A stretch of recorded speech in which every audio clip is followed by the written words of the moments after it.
Il ne veut pas détruire Gotham. Il veut posséder Gotham. Pendant que les héros se battent sur les toits, lui construit un empire dans l'ombre. Le Pingouin, plus de 80 ans, a transformé le crime en pouvoir. Préparez-vous aux faits les plus fous.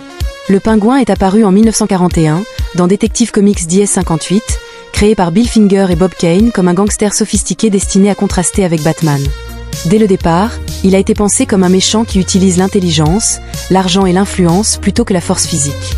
Le nom Oswald Chesterfield Cobblepot a été choisi pour sonner aristocratique et ironique. Son apparence a toujours fonctionné comme une arme psychologique contre ses ennemis comme contre ses alliés. Dans les comics classiques, le Pingouin affrontait rarement Batman directement. Le parapluie est devenu le symbole du personnage, dissimulant des armes, des gaz et des mécanismes mortels. Durant l'ère de la Comics Code Authority, 1954, ces armes ont été adoucies par la censure éditoriale. Dans la série Batman des années 1960, Burgess Meredith a immortalisé le personnage avec un ton exagéré et théâtral.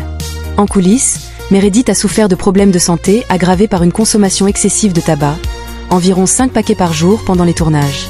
Dans Batman Returns, 1992, Danny DeVito a présenté la version la plus grotesque et tragique du personnage.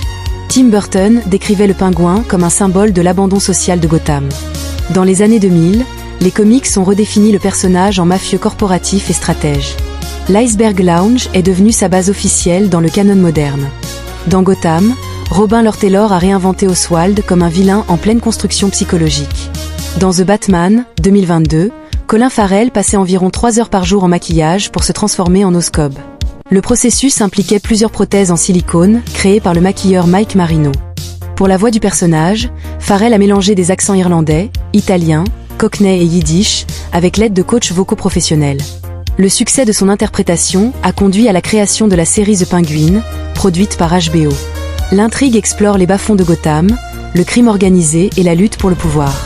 Contrairement aux vilains chaotiques, le Pingouin recherche le contrôle absolu, pas la destruction. À Gotham, celui qui contrôle le crime.